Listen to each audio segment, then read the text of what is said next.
Hi everyone, my name is Vladimir. I'm a Romanian. Now I live in London. And I want to talk to you about some other social media stuff outside Facebook. So about context voice. In 1999, we learned from the Cluttering Manifesto that the web is a huge conversation.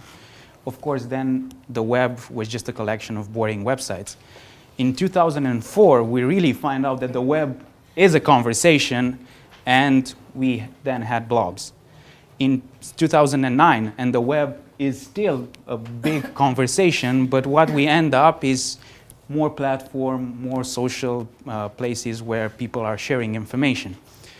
So in the end, we are stuck with millions of unconnected messages floating around with no context whatsoever that you cannot find, follow, or do anything particularly interesting on top of them.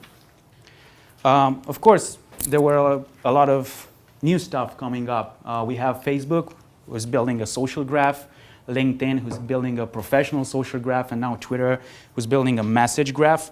And my question is, why don't we have a conversational graph yet? And this is what Context Voice is trying to solve.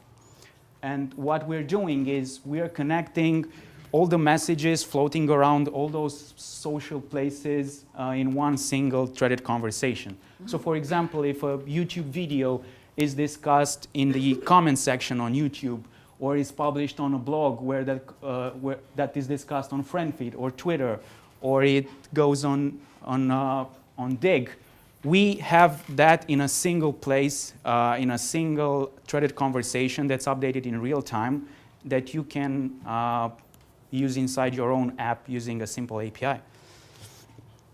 And now we're stuck with using Context Voice with a database of threaded conversation, platform independent, that you can find, track, and follow in real time. And we think this is awesome. Technically, this is a very easy API. It's completely RESTful. What you do is you either search for a keyword or something, or you give us a URL of a page that you want to track, and then you get real-time updates from all the places that we gather information from FriendFeed, from Twitter, from Dig, inside a simple JSON or XML file. Our top features of the API, you can search and filter stuff. You get close to real-time results. You get access to SUP or XMPP.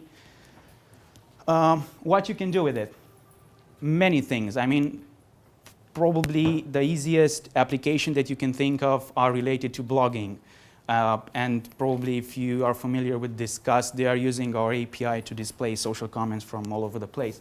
But you can do so many things. You can do advanced tracking system for blogs. You can create plugins. You can get our data and put it inside a CRM to create a social CRM, and this is a very hot topic right now. You can use it for financial application and see how the buzz influences a stock price, for example, because we gather that. You can use it in advertising. You can create Dig killers that gathers information not just from Dig, but from all over the Twitter sphere, the Mix, Reddit, and all these other places. I think imagination is the limit here. Here are some of the people who are using our API already. Why work with us and not building your own stuff?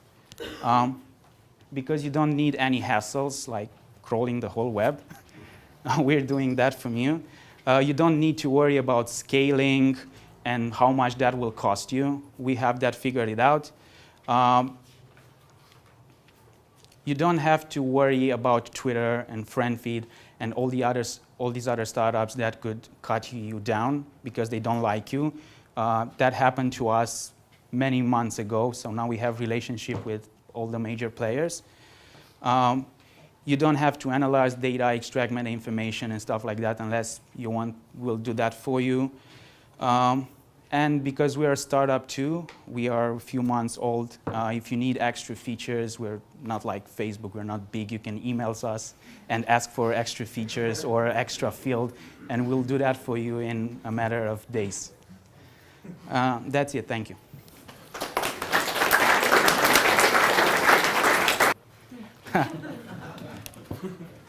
So we have two ways of making money. So if you want access to contextvoice.com and you want to make tons of requests, for example, if you are a big bus tracking company, say you're Nelson or something like that, then you'll have to pay, and we'll provide you an SLA or stuff like that that matters for a big company. For a developer, up to 10,000 requests, it's free, and of course we don't provide you with any support or SLAs and stuff like that.